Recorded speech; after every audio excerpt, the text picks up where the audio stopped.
चला, नमस्कार मंडळी. कसे आहात तुम्ही सगळे? बऱ्याच दिवसांनी भेटतोय आपण. दिवाळीची सुट्टी, फराळ, फटाके असं बरंच काही झालंय.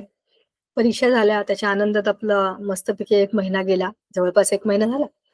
आता 3 तारीख कालपासून आपल्या शाळा सुरू झाल्या. आपण पुन्हा आता अभ्यास सुरू करणार आहोत नव्याने. आपली सेकंड टर्म सुरू झाली आहे. सेकंड टर्ममध्ये जे आता आपले धडे आहेत, त्याच्याकडे आता आपण वळूया. ऑलरेडी आपल्या पुस्तकामध्ये 9वीच्या पुस्तकामध्ये केमिस्ट्रीचे एकूण 4च धडे आहेत.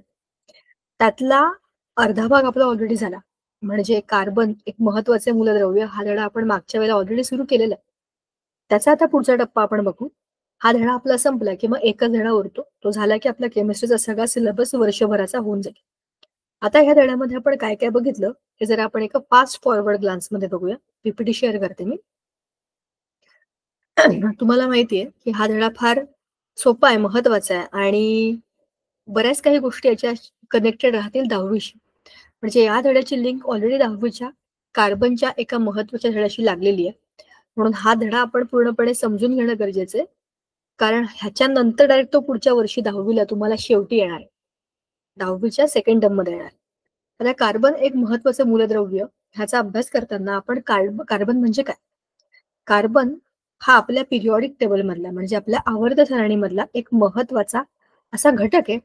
आणि ह्या कार्बन पासून अनेक गोष्टी बनतात, ज्याला आपण आपल्या जैविक अभिक्रियांमध्ये किंवा ऑर्गॅनिक मॅटरमध्ये, बरोबर, सेंद्रिय पदार्थांमध्ये ह्याचा आपल्याला मोठ्या प्रमाणामध्ये उल्लेख आढळतो. हा जो कार्बन आहे हा आपल्या कार्बन 6 म्हणजे त्याचा चौथा गण उभ्या चौथ्या गणामध्ये असतो. त्याचं वजन हे 12.011 एवढं त्याचं ॲटॉमिक मास म्हणजे अणु वस्तुमानांक एवढा आहे. कार्बन हा सी ह्या लेटरने दाखवला जातो. हा जो कार्बन आहे हा एक वेगळाच काहीतरी युनिक असा मूलद्रव्य आहे. म्हणूनच त्याच्या अनेक प्रकारच्या अभिक्रिया आपल्याला बघायला मिळतात, कारण की त्याची रचना ही एक विशिष्ट रचना आहे. बघा, कार्बन आपण मगाशी बघितलं की त्याचा अणु अंक हा 6 आहे, म्हणजे त्याचा ॲटॉमिक नंबर 6 आहे. तर त्याची रचना बघताना पहिल्या कक्षेमध्ये 2 इलेक्ट्रॉन असतात, दुसऱ्या कक्षेमध्ये 4 इलेक्ट्रॉन असतात. मध्ये 6 प्रोटॉन, 6 न्यूट्रॉन आणि 6 इलेक्ट्रॉन एकत्र अशी याची आपल्याला पूर्ण पद्धतची रचना इकडे दिसते. आता ह्या कार्बनचा परिचय करताना आपल्याला काय दिसतंय की 6 इलेक्ट्रॉन, 6 प्रोटॉन, म्हणजे त्याची साईज ही थोडी छोटीशी आहे, तरी हा अधातू आहे, बरोबर. अधातूंच्या गटामध्ये हा येतो. हा वेगवेगळ्या प्रकारच्या नैसर्गिक पदार्थांमध्ये आपल्याला दिसतो. सेंद्रिय पदार्थ, असेंद्रिय पदार्थ, काही वायू आहेत, काही स्थायू आहेत, काही द्रव पदार्थांमध्येही कार्बन आपल्याला दिसतो. ह्या कार्बनचा आपण जर निसर्गामधला आढळ बघितला की कोणत्या कोणत्या स्वरूपामध्ये कार्बन आपल्याला दिसतो, तर एक तर तो मुक्त अवस्थेमध्ये असतो किंवा तो संयुक्त अवस्थेमध्ये असतो. मुक्त अवस्था म्हणजे निसर्गामध्ये तो जसा आहे तसा सापडतो. जसा कोळसा, कोळशाच्या खाणींमध्ये हा जो कोळसा आहे हा कार्बन आहे. जसा तो आहे तसाच तो आपल्याला दिसतो, बरोबर. दुसरा आहे हिरा. हा हिऱ्याचा असं एक अपरूप आहे, ॲलोट्रॉप ज्याला म्हणतात. निसर्गामध्येच हिरा आपोआप आपल्याला मिळतो. त्याला म्हणतात ना, हिऱ्याला पैलू पाडणं. त्याच्यामुळे तुम्ही त्याला विशिष्ट आकार देता, पण मुळातच हिऱ्यामध्ये काही एक रचना असते की त्याची ओळख आहे, जी इतर कोणत्याच घटकांमध्ये नाही. म्हणजे हा कार्बन जो आहे हा निसर्गामध्ये हिऱ्याच्या किंवा ग्रॅफाईटच्या किंवा कोणत्याही मुक्त अवस्थेमध्ये आपल्याला दिसतो. तर संयुक्त अवस्थेमध्ये तो कोणत्या रूपांमध्ये असतो? संयुक्त या शब्दाचाच अर्थ आहे की तो जसा आहे तसा आपल्याला मिळणार नाही. तो कोणत्या तरी दुसऱ्या मूलद्रव्याबरोबर अभिक्रिया करून त्याच्या संयुग रूपामध्ये आपल्याला दिसेल. उदाहरणार्थ, हवेमध्ये जो कार्बन डायऑक्साईड वायू आहे हा कसा संयुक्त अवस्थेमध्ये आहे. तसंच स्थायी अवस्थेमध्ये बघितलं तर तो कार्बन अनेक प्रकारच्या इतर धातूंबरोबर किंवा अधातूंबरोबर अभिक्रिया करून त्या रूपामध्ये असतो. दगडी कोळसा म्हणा, खनिज तेल म्हणा, बरोबर, हे काय पेट्रोलियम पदार्थ आहेत. ह्याच्यामध्ये तो संयुक्त अवस्थेमध्ये असतो. त्या कार्बनची कशा बरोबर तरी अभिक्रिया होऊन त्याचं एक नवं रूप आपल्याला इथे मिळतं. त्याचबरोबर आपल्याला हेही माहिती आहे की संयुक्त अवस्थेमध्ये आपल्या वनस्पतींमध्ये जे काही अन्न बनतं, ज्याला आपण ग्लुकोज म्हणतो, ते सुद्धा कार्बनचं संयुक्त अवस्थेतलं रूप आहे, बरोबर.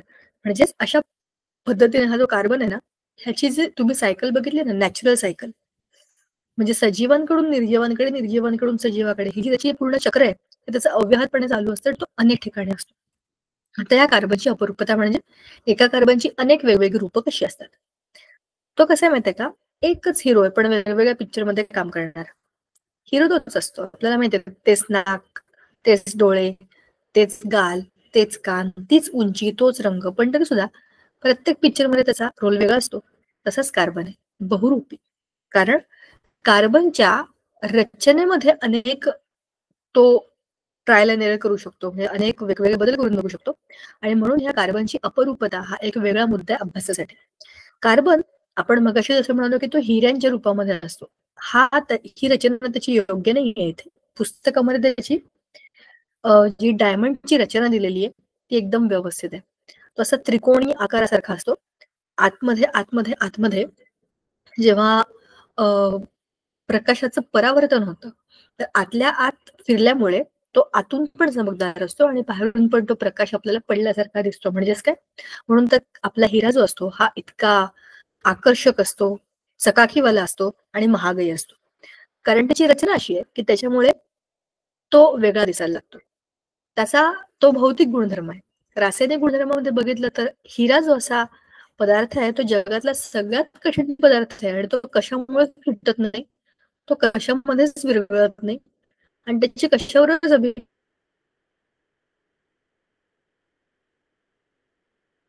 होत नाही कारण तो खूप कडक असतो. म्हणजे हिरा. आणि दुसरं स्फटिक रूपामध्ये तुम्ही जर त्याला बघितलं त्याची स्फटिक म्हणजे हिरा असेल किंवा ग्राफाईट असेल किंवा फ्युलिरिन असेल, ही त्याची स्फटिक आहे. स्फटिक या शब्दाचा अर्थ की विशिष्ट रचना. दुसरी कार्बनची अपरूपाची आपण जी इथे रचना बघतोय ती आहे ग्रॅफाईट. ग्रॅफाईट मध्ये एकावर एक असे थर लावलेले असतात. आपण पेन्सिल तुम्ही बघितलं असेल, हातामध्ये तुम्ही कॅमलिनची, नटराजची कुठली पेन्सिल घ्या, तुम्ही जेव्हा लिहिता त्याचं टोक हळूहळू झिजत जातं. म्हणजे काय होतं, त्याचे जे एकमेकांवरचे स्तर आहेत ना, लेयर, ते वरखाली होतात.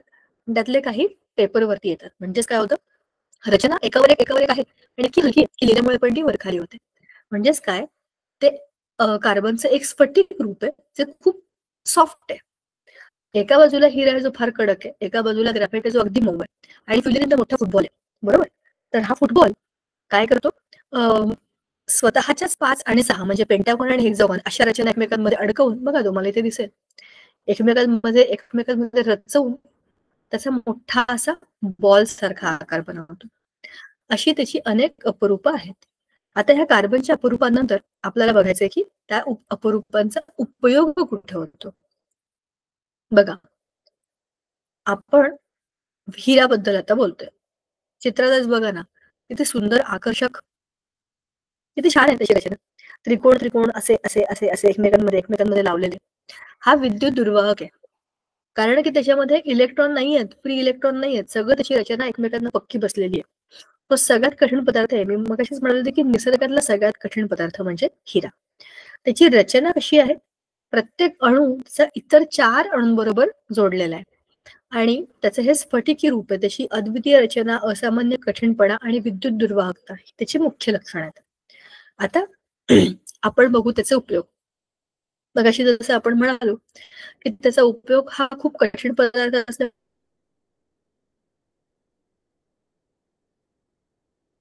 कापण्या करता गेला जातो.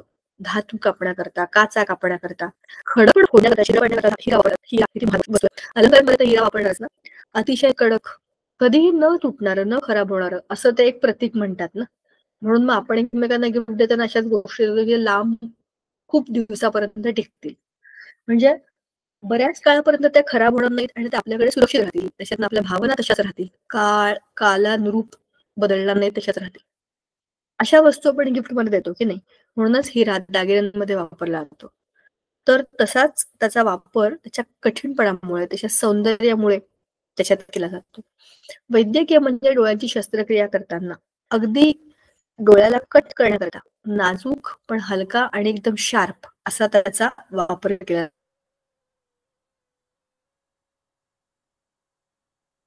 जातो. अवकाशामध्ये कृत्रिम उपग्रहांमध्ये प्राण्यापासून संरक्षण देण्यासाठी बाहेर,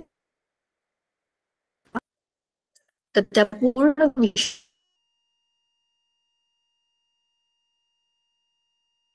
विश्वामध्ये तिथे अनेक तिथलं तिथलं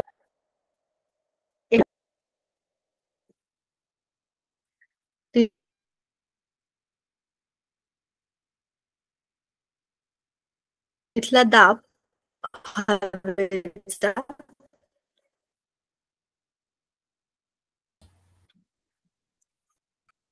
Deepika ma'am. Okay Deepika ma'am.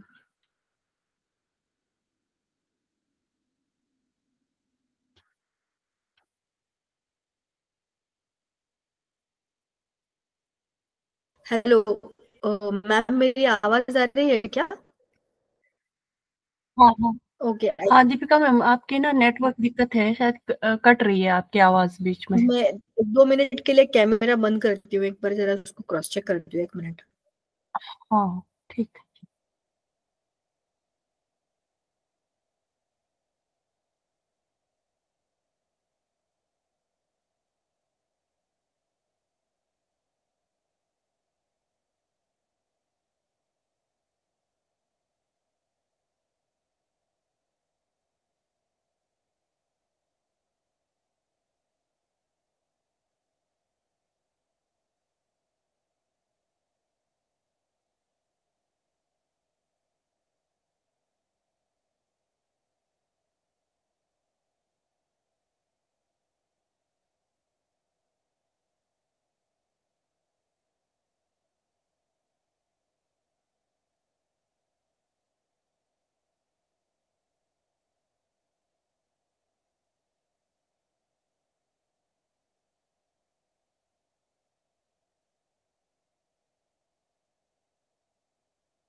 Hello, क्या मेरी आवाज आ रही है अभी?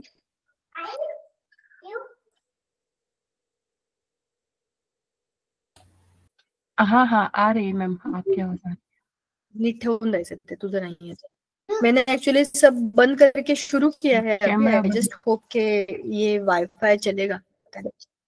हाँ, बंद करूँ या हाँ फिलहाल रहने कैमरा देते हैं? बंद अगर कर आपको दीजिए मैम। लगता है कि आवाज, देखिए आई थिंक हैंग हो रहा कट रही, हाँ कट रही है आपकी है, आवाज। स्लो।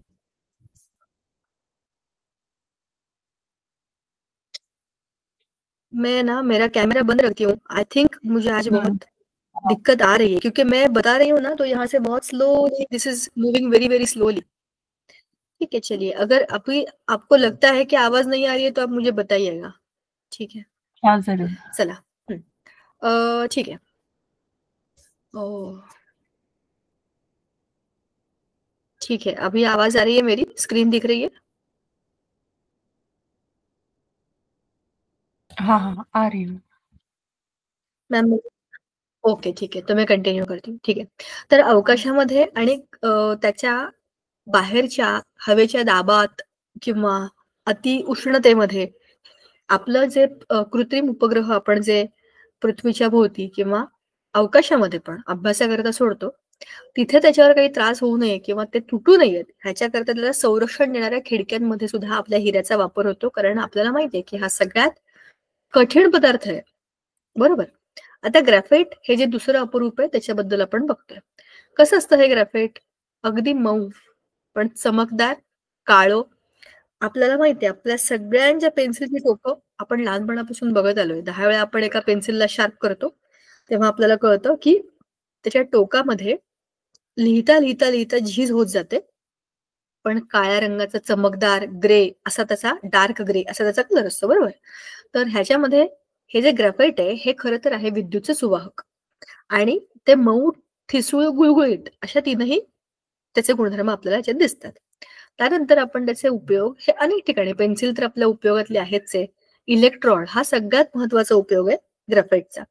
जेव्हा कुठल्याही इलेक्ट्रोलिसिस म्हणजे त्याच्यामध्ये धन आणि ऋण प्रभार असलेल्या विद्युत अपघटनामध्ये म्हणजे इलेक्ट्रोलिसिसमध्ये ह्याचा ग्राफाईटच्या रॉडचा, इलेक्ट्रोडचा वापर केला जातो.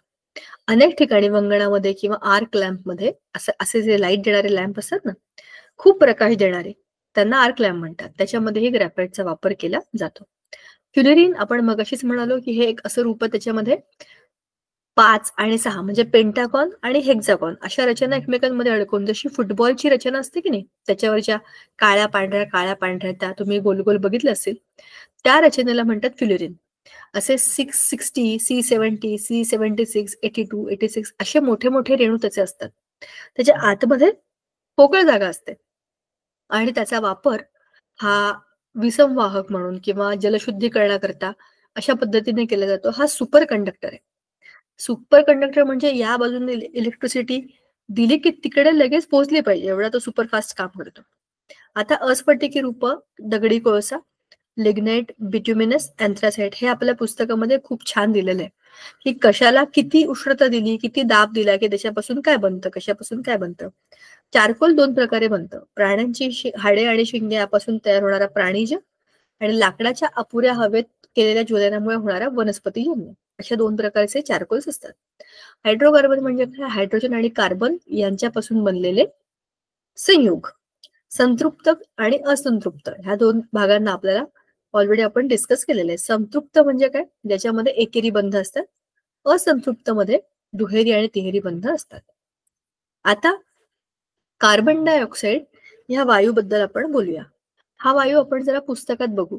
ह्याचे अनेक उदाहरणं आणि याची चित्र आपल्याला ऑलरेडी पुस्तकामध्ये दिलेली आहेत आणि ह्याचे आपण डिस्कशन सुद्धा केलेलं आहे. कार्बन ह्याचा आपल्याला आता हायड्रोकार्बन मधलं सहसंयोजी बंध तो कसा बनवतो, कारण त्याच्यामध्ये 4 ही बाह्यतम कक्षेतल्या इलेक्ट्रॉनची संख्या असते. त्याच्यामुळे त्याची व्हॅलेन्सी 4 आहे, त्याची संयुजा 4 आहे. आता त्याला त्याचं अष्टक पूर्ण करण्याकरता आणखीन 4 इलेक्ट्रॉनची गरज असते. म्हणून हा कार्बन एकेरी बंध, दुहेरी बंध किंवा तिहेरी बंध बनवतो आणि स्वतःला अधिक स्टेबल करतो. आता ह्या कार्बनची विद्राव्यता म्हणजे काय? Solubility of carbon. हा कार्बन कशातच विरघळत नाही. पाणी घ्या, तेल घ्या, पेट्रोल घ्या, काही घ्या, कार्बन त्याच्यामध्ये विद्राव्य नाहीये. कार्बनची ऑक्सिजन बरोबर अभिक्रिया आपल्याला माहिती आहे. कोणतीही गोष्ट तुम्ही जाळलीत की त्यातनं कार्बन डायऑक्साईड हा वायू निर्माण होतो. आता आपल्याला तेच करून दाखवलं इथे की एक आपण तोंडातनं फुंकर मारल्यानंतर चुन्याची निवळी पांढऱ्या रंगाची होते. म्हणजेच काय झालं, त्याच्यामध्ये काहीतरी बदल झाला, कारण आपण कार्बन डायऑक्साईड हा वायू इथे सोडला. बरोबर. आता कार्बन डायऑक्साईड या वायूबद्दलची माहिती बघा. कार्बन डायऑक्साईड म्हणजे CO2, तसे रेणू वस्तुमान 44, द्रवणांक आहे -56.6 डिग्री सेल्सिअस. म्हणजे हा रेग्युलर टेम्परेचरला कसा असतो? वायू अवस्थेमध्ये असतो. आता आपल्याला त्याला बनवायचं कसं ह्याची अभिक्रिया दिलेली आहे. कॅल्शियम कार्बोनेट आणि त्याच्याबरोबर HCl ऍसिड असं जेव्हा आपण मिसळतो तेव्हा काय बनतं? कॅल्शियम क्लोराईड, H2O पाणी आणि CO2 गॅस. हाच गॅस आपल्याला मिळवायचा आहे, CO2. त्याच्याकरता आपण कॅल्शियम कार्बोनेटला ब्रेक केलं. म्हणजे काय केलं? कॅल्शियम कार्बोनेटला 2 भागामध्ये डिवाइड केलं, विभाजित केलं आणि त्याच्यापासून काय मिळालं आपल्याला? कॅल्शियम क्लोराईड नावाचं एक संयुग, पाणी आणि कार्बन डायऑक्साईड. आता ह्या आपल्या कार्बन डायऑक्साईडला आपल्याला वेगवेगळ्या पद्धतीने चेक करून बघायचंय की त्याचा आता ऍसिडिक नेचर आहे का, तो बेसिक आहे, तो कशा पद्धतीने, तो हलका आहे का जड आहे हवेपेक्षा, असे अनेक निरीक्षण आपल्याला आपली नोंदवायची आहेत. आता आपल्याला काय बघायचं बघा, कार्बन डायऑक्साईडचे आणखीन काही गुणधर्म आहेत. इथून पुढे आपला धडा संपणार आहे. आता कार्बन डायऑक्साईड हा NaOH म्हणजे हा एक बेस आहे. बेस म्हणजे आम्लारी. त्याच्याबरोबर कार्बन डायऑक्साईड जेव्हा अभिक्रिया करतो तेव्हा तो Na2CO3 म्हणजे सोडियम कार्बोनेट बनवतो. ठीक आहे. आणि Na2CO3 म्हणजे ह्याच सोडियम कार्बोनेटला पुन्हा पाणी आणि कार्बन डायऑक्साईड यांनी एकत्रित येऊन NaHCO3 म्हणजे सोडियम बायकार्बोनेट असाही एक पदार्थ मिळतो आपल्याला.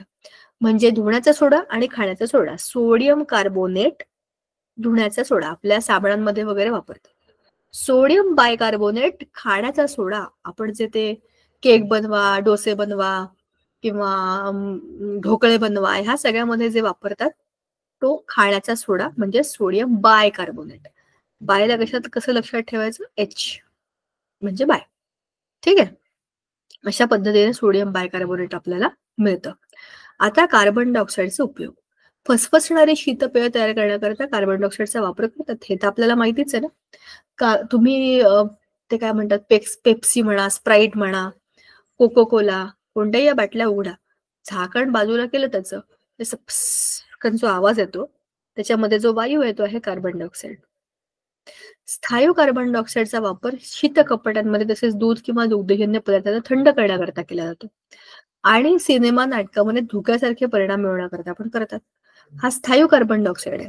म्हणजेच काय शुष्क बर्फ. ह्याचा वापर कशा करतात टेम्परेचर खूप कमी करण्याकरता म्हणजे अति थंड अशा ठिकाणी त्याला वापरलं जातं. आणि धुक्यासारखा परिणाम, कारण ते पांढऱ्या रंगाचा धूर असतो की नाही तसं ते दिसतं. अग्निशामक यंत्रामध्ये रासायनिक अभिक्रियेत तयार होणाऱ्या किंवा दाबाखाली ठेवलेल्या कार्बन डायऑक्साईडचा उपयोग करतात. अग्निशामक यंत्र म्हणजे ज्या ठिकाणी अग्नी ऑलरेडी आहे, म्हणजे आग लागली आहे थोडक्यात, अशा ठिकाणी ती आग विझवण्याकरता कार्बन डायऑक्साईड हा वायू तिथं फवारला जातो. कॉफीमधून कॅफिन काढून टाकण्यासाठी द्रवरूप कार्बन डायऑक्साईड वापरतात. द्रावक म्हणून द्रवरूप CO2 चा उपयोग अत्याधुनिक अशा पर्यावरणपूरक ड्रायक्लिनिंग मध्ये केला जातो. हवेतील CO2 चा उपयोग वनस्पती प्रकाश संश्लेषणाकरता करतात, बरोबर की नाही? आता वनस्पतींना प्रकाश संश्लेषण करताना CO2, H2O आणि सनलाईट याची गरज असते. ह्यातनं ते काय बनवतात? C6H12O6. मगाशीच आपण बोललो. द्रावक म्हणून द्रवरूपी CO2 चा उपयोग अत्याधुनिक अशा पर्यावरणपूरक ड्रायक्लिनिंग मध्ये केला जातो. ड्रायक्लिनिंग करतात ना, कपड्यांना डाग लागलेले असतात काय ते काढण्यासाठीच CO2 चा वापर द्रावक म्हणजे लिक्विड म्हणून करतात. आता आपल्याला इथे दोन गोष्टी दिलेल्या आहेत. एक आहे अग्निशामक यंत्र, फायर एक्सटिंग्विशर. अग्निशामक यंत्रामध्ये सोडियम बायकार्बोनेटची भुकटी असते. याच्यामध्ये काय बघा, तर आतलं त्याला कापलंय, समजा हा जो आपला डब्बा आहे ह्याला असं कापलं तर आतून काय रचना आहे ती दिसते. सोडियम बायकार्बोनेटची भुकटी. एका काचेच्या कुपीमध्ये विरल सल्फ्युरिक आम्ल असते. ही काचेची कुपी आहे, ह्याच्यामध्ये काय आहे? विरल सल्फ्युरिक आम्ल. यंत्राची कळ दाबल्यावर, म्हणजे तुम्ही इथे वरचं जे बटन आहे स्प्रे करतो बघा आपण, एखादा तुमच्याकडे ते बेगॉन असेल किंवा ते मच्छर मारायचं, झुरळ मारायचं असेल, तुम्हाला माहिती आहे इथे एक बटन असतं, ते दाबलं की इकडनं फवारा मारला जातो. आता काय होतं, ही यंत्राची कळ आपण दाबली की काय होतं, कुठे गेले ते, हा, यंत्राची कळ दाबल्यावरती कुपी फुटून कुपीतील सल्फ्युरिक आम्ल सोडियम बायकार्बोनेटवर पडतं. ह्या पिवळ्या रंगाच्या बाटलीमध्ये ठेवले सल्फ्युरिक ऍसिड, खाली ठेवले sodium bicarbonate. Sulphuric acid sodium bicarbonate मध्ये पडतं कारण ही बाटली फुटते. त्याच्यामुळे काय होतं, यांच्यात अभिक्रिया होते खाली ऍसिड आणि सोडियम बायकार्बोनेट. काय अभिक्रिया होत आहे बघा, सोडियम बायकार्बोनेट म्हणजे आपल्याला हे माहिती आहे, H2SO4 म्हणजे सल्फ्युरिक ऍसिड. यांची अभिक्रिया होते Na2SO4, म्हणजे हे Na2 आणि हा SO4. मग काय बनला, H2O1 आणि CO2 हा गॅस. हाच CO2 आपल्याला पाहिजे ना आग विझवण्याकरता, म्हणून तर आपण हा CO2 रिलीज झालेला वापरणार आहे. ठीक आहे. सध्या वेगवेगळ्या प्रकारची अग्निशामक यंत्रे वापरली जातात. त्यांचा वापर करून CO2 मुळे अग्निशमन कसे होते त्याविषयी तुम्हाला अधिक माहिती गोळा करता येऊ शकते. म्हणजे वेगवेगळ्या प्रकारच्या आगी असतात, त्या आगी विझवण्याकरता वेगवेगळ्या गोष्टींचा वापर केला जातो, बरोबर. आता बघा, मिथेन हा एक वायू आहे आणि त्या वायूचा आता आपण कसा अभ्यास करायचा, कसा वापर करायचा हे बघूया. मिथेनचे रेणूसूत्र आहे CH4 आणि त्याचं रेणू वस्तुमान आहे 16. का बरं? कार्बनचा आहे 12, 12 अधिक 4 16. हा मिथेन हा एक नैसर्गिक वायू आहे, त्याच्यामध्ये 87% मिथेन आहे. मिथेन हा ज्वलनशील वायू आहे. नैसर्गिक वायू म्हणजे आपल्या आजूबाजूला जी काही हवा आहे ना, त्या नैसर्गिक वायूमध्ये स्पेशली मी तुम्हाला हे सांगेन की जे पेट्रोलियम प्रोडक्ट्स असतात त्याच्यामध्ये हा नॅचरल गॅस असतो, नॅचरल गॅस. आपल्या आजूबाजूला हवा असते त्याच्यामध्ये सुद्धा मिथेन असतो, पण इथे आपण जे बोलतोय हे नैसर्गिक वायू वेगळे आहेत. ते नैसर्गिक वायू म्हणजे जिथे पेट्रोलियम पदार्थ म्हणजे पेट्रोल, डिझेल आणि हे नॅचरल गॅस हे जमिनीच्या खाली जीवाश्मांमध्ये वगैरे असतात ना, तर अशा या नैसर्गिक वायूमध्ये जवळपास 87% हा मिथेनचा कंटेंट आहे. जैविक पदार्थांच्या हवेच्या अनुपस्थितीत होणाऱ्या विघटनातून हा निर्माण होतो. म्हणजेच काय, काही जैविक पदार्थ आहेत.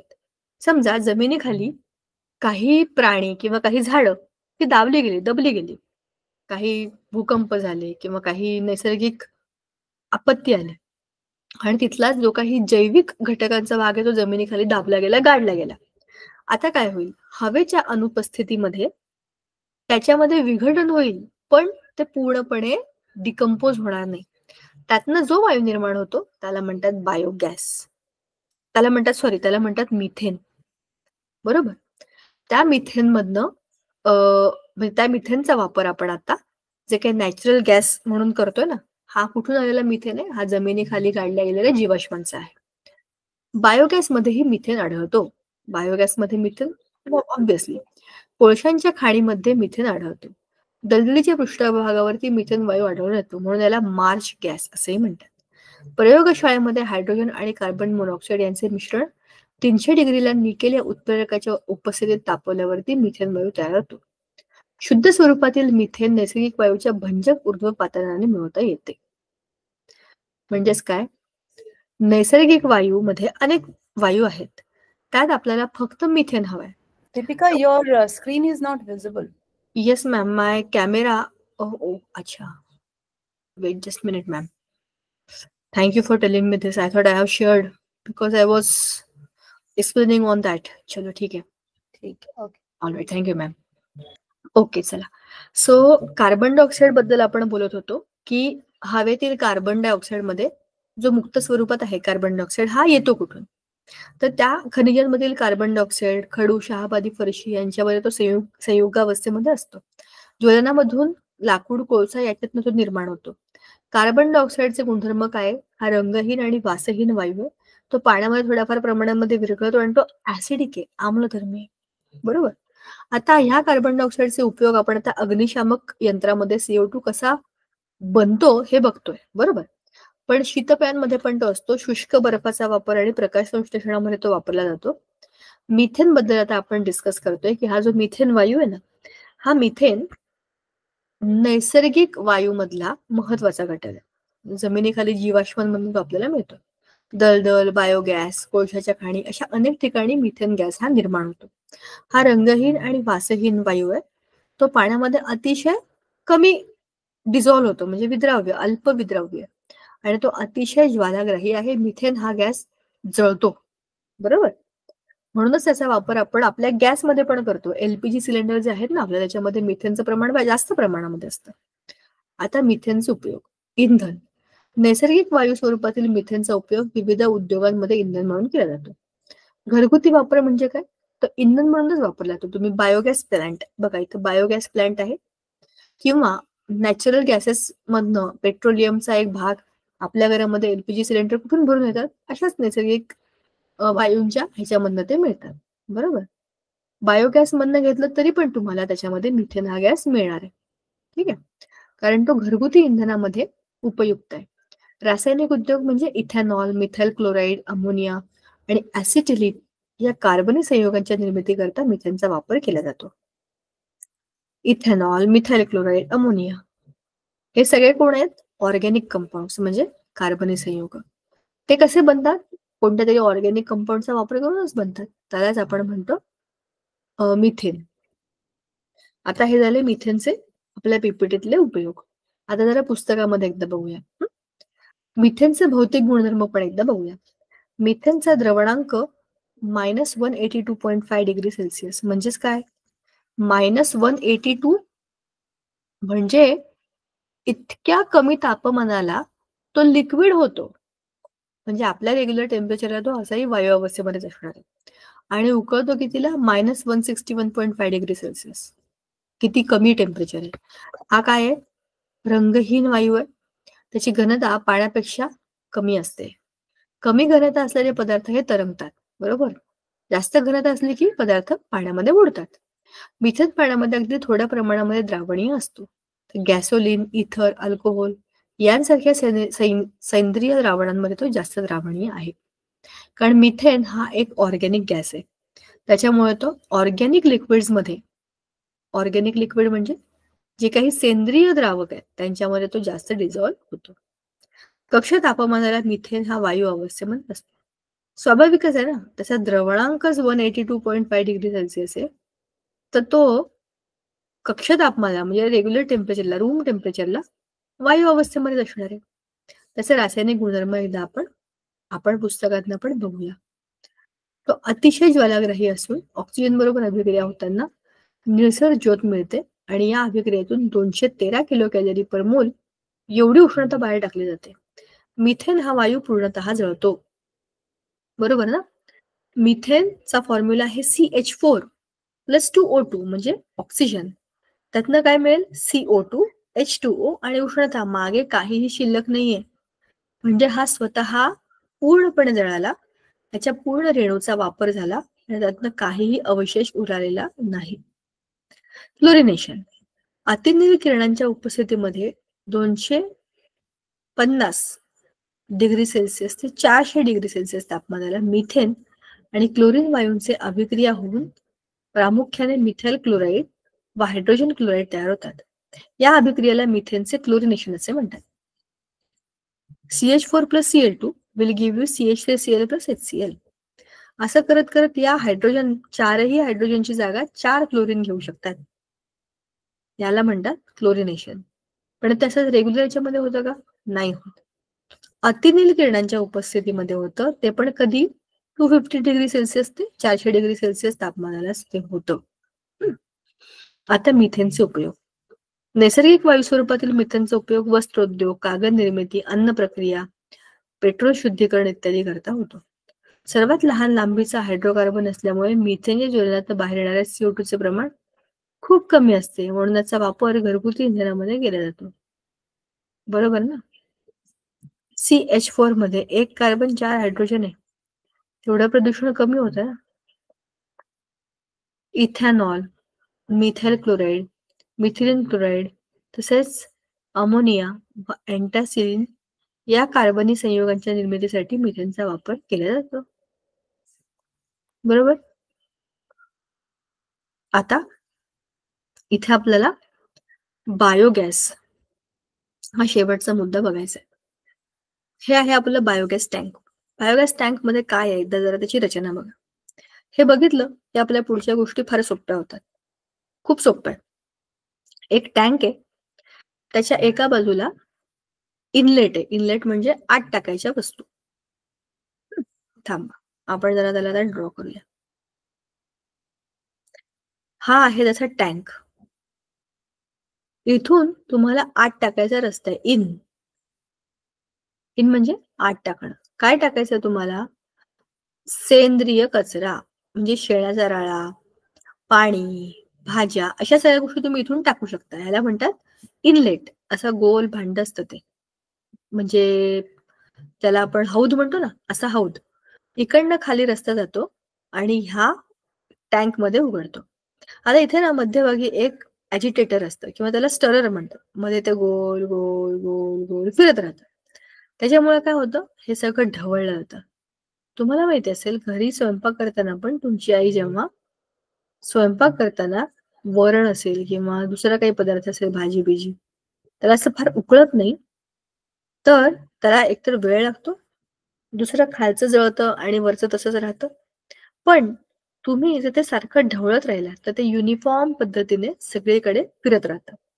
आता वरून तुम्ही इथे अनेक पद्धतीच्या गोष्टी टाकत राहणार. तुम्हाला हे जे काही द्रावण आहे सारखं हलवत राहायचंय. त्याच्यामध्ये शेण, पाणी हे तुम्ही वरणच टाकले ना याच्यामध्ये. आणखीन दुसरा कुठला सेंद्रिय कचरा टाकायचा असेल तर तुम्ही तो टाकू शकता. असं केल्यामुळे काय होतं, ते गोल गोल गोल गोल गोल गोल फिरून फिरून फिरून फिरून ह्याच्यामधनं वायूची निर्मिती होते, जो की आहे आपला मिथेन. आणि तो इथून या नळातनं बाहेर जाऊन जिकडे त्याची जास्त गरज आहे तिकडे पोहोचतो. आता इथे काय होतं, एखादी गोष्ट जास्त घासली गेली किंवा अनावश्यक असली की त्याचा एक प्रकारे साठा तयार व्हायला लागतो आणि तो वरती वरती वरती येता येता या इकडनं येऊन बाहेरच्या बाजूला निर्गम मार्ग, म्हणजे बाहेर म्हणजे निर्गम मार्ग. शिल्लक राळा म्हणजे काय? खत. आता ह्या बाहेरच्या दुसऱ्या हौदामध्ये आत टाकलेल्या वस्तू प्रोसेस केल्यानंतर बाहेर येऊन पडल्या आहेत, म्हणजे काय झालं, इथे अनावश्यक वस्तू. त्याला म्हणतात शिल्लक राळा, जे की खत म्हणून वापरलं जातं. आपल्या शेतामधलं सगळ्यात उत्तम खत म्हणून ह्याचा वापर केला जातो. आता ही जी टाकी आहे ना, ही आपल्याला अशी समोर दिसत नाही, जमिनीच्या खाली खोल खड्डा करून ती बनवली जाते. वरनं तुम्ही एका बाजूला कचरा टाकत राहा. हे मशीन मात्र तुमचं फिरत राहिलं पाहिजे. हे इथं दाखवलं नाहीये, का नाही दाखवलं काय माहिती नाही. पण आपल्या बायोगॅसच्या प्लांटमध्ये म्हणजे संयंत्रामध्ये मधल्या बाजूला एक रॉड असतो, जो कंटिन्युअसली फिरत असतो. त्याचं कामच असतं हे ढवळत राहणं. हे ढवळलं व्यवस्थित आतलं सगळं पाणी, त्याच्यामध्ये शेण, अजून काही दुसरं भाजीपाला, ह्या सगळ्याचा कचरा, हा सगळा सेंद्रिय कचरा आहे ना. हा तुम्ही जितकं फिरवत राहाल, तितकं त्यातनं अधिक वायू निर्माण होत राहील, तिथे कलेक्ट होऊन बाहेर निघून जाईल. अशी असते बायोगॅस निर्मितीची प्रक्रिया. बघा आता, ही विनॉक्सी प्रकारची प्रक्रिया आहे. विनॉक्सी म्हणजे एनएरोबिक रेस्पिरेशन. ह्याच्यामधले जे काही सूक्ष्मजीव आहेत, जे काही मायक्रो ऑर्गॅनिझम्स आहेत, ते ऑक्सिजनच्या शिवाय म्हणजे बिना ऑक्सिजनचे स्वतःचं आयुष्य, त्यांना श्वास घेण्याकरता ऑक्सिजनची गरज नाहीये. म्हणून ते काय करतात, इथे जमिनीच्या खाली राहून त्यांचं काम ते करतात. जसं आपण जगण्याकरता धडपड करतो, त्या ऑक्सिजनची गरज नाही आणि ते सजीव आहेत. म्हणून ते त्यांच्या पद्धतीने त्यांचं काम करतात. ठीक आहे. आणि त्याच्यामधनं मिथेन हा वायू निर्माण होतो. आम्ल निर्मिती म्हणजे काय? Production of acid. कचऱ्यातील जैव विघटन योग्य जटिल सेंद्रिय संयुगावर जीवाणू अभिक्रिया करतात आणि सेंद्रिय आम्ल तयार करतात. मिथेन वायूची निर्मिती कशी होते? हे अतिशय सोपं असं आम्ल आहे. ठीक आहे. आणि त्याच्यापासून आपल्याला काय मिळतं? CH4 आणि CO2. बरोबर. म्हणजेच मिथेन वायू निर्माण करण्याच्या अनेक प्रकार आहेत. तर हे ऍसिड पासून आपण आपला मिथेन वायू आणि कार्बन डायऑक्साईड हे दोनही वायू मिळवू शकतो. अशा पद्धतीने आपला हा धडा इथे संपला. हा धडा संपला आणि आता ह्याचा स्वाध्याय आणि मग आपला नवा धडा. पदार्थ आपल्या वापरातील. आपण एक काम करूया, आता आपण याचा स्वाध्याय सोडवण्याचा प्रयत्न करूया. सगळ्या प्रश्नांची उत्तरं मी सांगणार नाही तुम्हाला. आपण प्रश्न वाचूया, तुम्ही उत्तरं सोडवण्याचा प्रयत्न करा आणि बघूया की आपल्याला ह्याच्यामधनं काय काय नव्या गोष्टी कळतात. बघा, दिलेल्या पर्यायांपैकी योग्य पर्याय निवडून विधाने पूर्ण करा. हा स्वाध्यायातला पहिला प्रश्न आहे. कार्बनचा अणू इतर अणूंबरोबर टिंबटिंब बंध करतो. या बंधामध्ये 2 अणूंमध्ये इलेक्ट्रॉनची होते. बर, कार्बनचा अणू इतर अणूंबरोबर काय करतो? सहसंयोज बंध करतो आणि ह्या बंधामध्ये 2 अणूंमध्ये इलेक्ट्रॉनची भागीदारी होते. संपृक्त हायड्रोकार्बन मध्ये सर्व कार्बन बंध हे एकेरी असतात. कारण काय आहे? संपृक्त. नावाचाच अर्थ आहे की एकेरी बंध.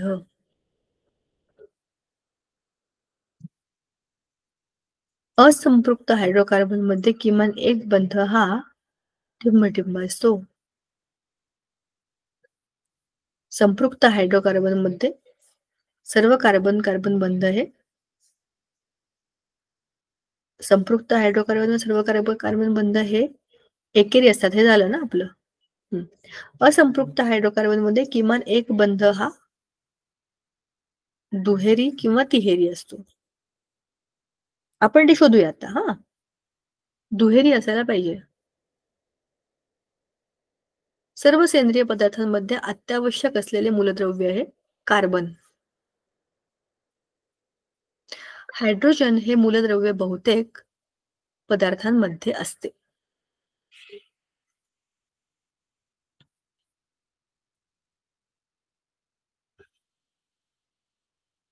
सेंद्रिय पदार्थांमध्ये असते. हे झालं. असंपृक्त हायड्रोकार्बन मध्ये किमान एक बंध हा दुहेरी, सर्व दुहेरी नाहीये बरं का. बहुबंध हे त्याचं उत्तर बरोबर आहे. बहुबंध दुहेरी किंवा तिहेरी दोन्ही असू शकतं. बरोबर. आता खालील प्रश्नांची उत्तर आपल्याला लिहायची आहेत. बघा, कार्बन व त्याच्या संयुगांचा इंधन म्हणून वापर का करतात? हे जरा विचार करून उत्तर लिहा तुम्ही. कार्बन आणि त्याचे संयुग म्हणजे हायड्रोकार्बन याचा इंधन म्हणून वापर का करतात? कार्बनची अनेक रूपं आहेत. कार्बन इंधन म्हणून वापरल्यानंतर एक तर पहिली गोष्ट म्हणजे कार्बन हा ज्वलनशील आहे. तो लवकर जळतो. आपण कोळसा घेतला किंवा कोल घेतला, तर ह्या गोष्टी लवकर जळतात आणि त्याच्यापासून जास्त उष्णता निर्माण होते. म्हणून ह्याचा पारंपरिक पद्धतीने वापर केला जातो इंधन म्हणून. शिवाय पेट्रोलियम पदार्थांमध्ये पेट्रोल, डिझेल किंवा जे काही आपले नैसर्गिक वायू आहे, त्या सगळ्यांमध्ये सगळ्यात महत्त्वाचा घटक कार्बनच आहे. म्हणून त्याचा इंधन म्हणून वापर केला जातो. कार्बन कोणकोणत्या संयुगांच्या स्वरूपामध्ये आढळतो? कोणते संयुग? म्हणजे आपण मगाशी जे बोललो, कार्बन मुक्त अवस्थेमध्ये पण असतो आणि संयुक्त अवस्थेमध्ये पण असतो. आता मुक्त अवस्थेमधला जो कार्बन आहे, त्याची आपण अपरूप बघितली होती फ्युलिरिन, नंतर बघितला होता हिरा आणि बघितला होता ग्रेफाइट. संयुक्त रूपामध्ये म्हणजे संयुगांच्या रूपामध्ये कार्बन, कार्बन डायऑक्साईड असतो, मिथेन असतो, कार्बन मोनॉक्साईड असतो, कार्बाईड असतो. अशा अनेक प्रकारच्या संयुगांमध्ये कार्बन असतो. ग्लुकोज सुद्धा आपण बोललो होतो. हिऱ्याचा उपयोग आपल्या पुस्तकामध्ये डिटेलमध्ये दिलेले आहे. फरक स्पष्ट करा हिरा आणि ग्राफाइट. आपण मगाशीच बोललो, हिरा आकर्षक असतो, गोरापान असतो. ग्राफाइट काळा असतो, दिसायला तितकासा आकर्षक नाहीये. हिरा हा विद्युतचा दुर्वाहक आहे, पण ग्राफाइट हा विद्युतचा सुवाहक आहे. हिऱ्याची रचना ही त्रिकोणी अशी अंतर्गत प्रकाशाचं अपवर्तन होईल अशी आहे. पण ग्रॅफाइटचं असं काही नाहीये. त्याचा रंग काळा आहे आणि त्याला चकाकी आहे, पण ती हिऱ्यासारखी नाहीये. हिरा हा निसर्गातला सगळ्यात कठीण पदार्थ आहे, तर ग्रॅफाइट हा अतिशय मऊ गुळगुळीत आहे. बरोबर? हिऱ्याचा वापर हा एखाद्या कठीण पदार्थाला तोडण्याकरता होतो. ग्रॅफाइटचा मुख्य वापर हा विद्युत अपघटनामध्ये केला जातो. आता कार्बनची स्फटिकी रूपे आणि अस्फटिकी रूपे ही आपल्या पुस्तकामध्ये खूप डिटेलमध्ये दिलेली आहेत आपल्याला. ती आपण बघून दोनही लिहू शकतो. ही आपण आत्ताच बोललोय. शास्त्रीय कारणे. ग्रॅफाइट विद्युत वाहक आहे. ग्रॅफाइटमध्ये अतिरिक्त इलेक्ट्रॉन असतात.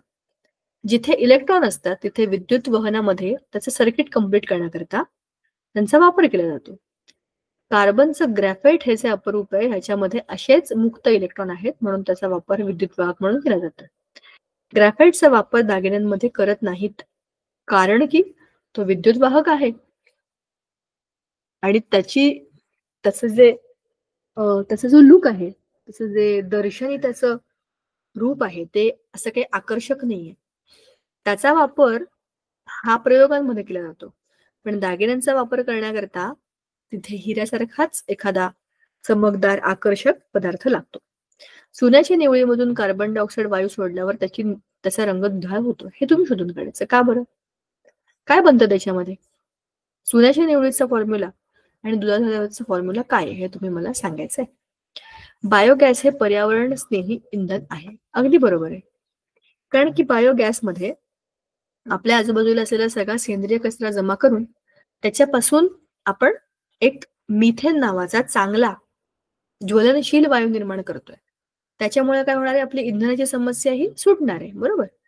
आणि त्यातनं कचऱ्याचंही व्यवस्थापन आपोआप होतं. स्पष्ट करा. हिरा, ग्रॅफाइट आणि फ्युलेरिन ही कार्बनची स्फटिकी रूपं आहेत. बरोबरच आहे. हिऱ्याचं, ग्रॅफाइटचं आणि फ्युलेरिनची रचना तुम्हाला काढायची आहे त्याच्यामध्ये. अगदी परफेक्ट नाही तरी पण बऱ्यापैकी. आणि त्याची स्फटिकी रूपं म्हणजे कसं काय स्फटिकाची एक विशिष्ट 3 डायमेन्शनल रचना असते. मग त्याच्यात तुम्हाला हिरा, ग्रॅफाइट आणि फ्युलेरिनची रचना अशी अंदाजे काढून दाखवता येईल की हे कसं काय स्फटिक आहे. मिथेनला मार्श गॅस असं म्हणतात. दलदलीच्या ठिकाणी मिथेन हा पृष्ठभागावरती तिथला आढळतो, म्हणूनच त्याला मार्श गॅस असं म्हणतात. ठीक आहे. पेट्रोल, डिझेल, दगडी कोळसा ही जीवाश्म इंधनं आहेत. बरोबर आहे. पेट्रोल, डिझेल, दगडी कोळसा हे जीवाश्म इंधनांच्या जमिनीखाली दाबल्या गेल्यामुळे होणाऱ्या काही नैसर्गिक रासायनिक अभिक्रियामधनं होतात. पण ती बनतात कशापासनं? पूर्वीच्या सजीवांच्या नंतर झालेल्या बदलामुळे. ठीक आहे. कार्बनच्या विविध अपरूपांचे उपयोग काय आहेत? आपण हे डिटेलमध्ये पीपीटी मध्ये पण पाहिलंय, पुस्तकात पण पाहिलेलं आहे. अग्निशामक यंत्रामध्ये CO2 वायूचा उपयोग कसा होतो? आपण पाहिलंय वरती अग्निशामक यंत्रामध्ये बघा आपल्याला रचना दिलेलीच आहे. वरती सल्फ्युरिक ऍसिडची बाटली असते, ही बाटली फुटली. आपण जेव्हा इथे कळ दाबतो, ही कळ यंत्राची कळ ही दाबली की ही खालची बाटली फुटते, इथलं ऍसिड खाली पडतं आणि सोडियम बायकार्बोनेट बरोबर त्याची अभिक्रिया होते आणि ही अभिक्रिया इथे दिलेली आहे. हाच कार्बन डायऑक्साईड वायू बाहेर पडतो आणि जिथे अग्नी आहे, जिथे आग लागली तिथे त्याला ती आग विझवण्याकरता मदत करतो. अशा पद्धतीने त्या अग्निशमन दलाचा ह्या त्याच्या यंत्राचा वापर केला जातो. CO2 चे व्यावहारिक उपयोग कोणते? शोधून काढा आणि लिहा. विचार करून लिहिण्यासारखं उत्तर आहे. प्रत्येकी 2 भौतिक गुणधर्म, हिरा, चारकोल, कार्बनचे स्फटिक रूप. स्फटिक रूप कोणतेही घेऊ शकता तुम्ही. फ्युलिरिन घेऊ शकता किंवा ग्रॅफाइट पण, कारण ऑलरेडी इथे हिरा दिलेला आहे. खालील रासायनिक अभिक्रिया पूर्ण करा. CO2 + H2O + उष्णता. शोधून काढा, पुस्तकात दिलेले आहेत. CH3Cl HCl. काय असेल इकडे हे सुद्धा शोधा. मिथेन + Cl2 असं असणार आहे. Methane gas, CH4, 2NaOH + CO2 ही सुद्धा अभिक्रिया आपल्या पुस्तकामध्ये दिलेली आहे. आता विस्तृत स्वरूपात उत्तर. कोळशाचे प्रकार सांगून त्याचे उपयोग लिहा. हे खूप पुस्तकामध्ये छान दिलेले. 1, 2, 3, 4, 5 वेगवेगळ्या फॉर्म मध्ये कोळसा कसा बनतो आणि त्याच्यातून त्याचं कसं त्याच्यामध्ये किती प्रमाणामध्ये कार्बन आहे हे पण त्याच्यात दिलेलं आहे. ग्रॅफाइट विद्युत वाहक असते हे एका छोट्या प्रयोगाने कसे सिद्ध कराल? प्रयोग सुद्धा पुस्तकात दिलेले आहे. कार्बनचे गुणधर्म हे सुद्धा आपण खूप डिटेलमध्ये बोललोय. कार्बनचे वर्गीकरण म्हणजे त्याची जागा पिरियॉडिक टेबलमध्ये 4थ्या गणामध्ये, 2ऱ्या आवर्तामध्ये, बरोबर. सी त्याचा सिम्बॉल आहे. हे सगळं जे आपण बोललो ते त्याचं वर्गीकरण झालं. कार्बन डायऑक्साईडचे गुणधर्म कसे पडताळून पाहाल? विचार करून उत्तर लिहा. त्याचे गुणधर्म कोणते आहेत? की हा आग विझवतो, बरोबर. हा हलका आहे. जे काही त्याचे गुणधर्म तुम्हाला माहिती आहे ते तुम्ही कसे पडताळून पाहाल? विचार करा आणि पुढच्या वेळेला मला ह्या प्रश्नांची उत्तर द्या. आजच्यासाठी आपण इथे थांबूया. आपला हा धडा आज इथे संपला. पुढच्या वेळेला आपण नवा धडा सुरू करू आणि तो आपल्या पुस्तकातला शेवटचा केमिस्ट्रीचा धडा असेल. चला थांबूया आपण आजच्यासाठी. Thank you Prema ma'am, thank you Sangeeta ma'am. Bye मुलांना. Thank you Deepika ma'am.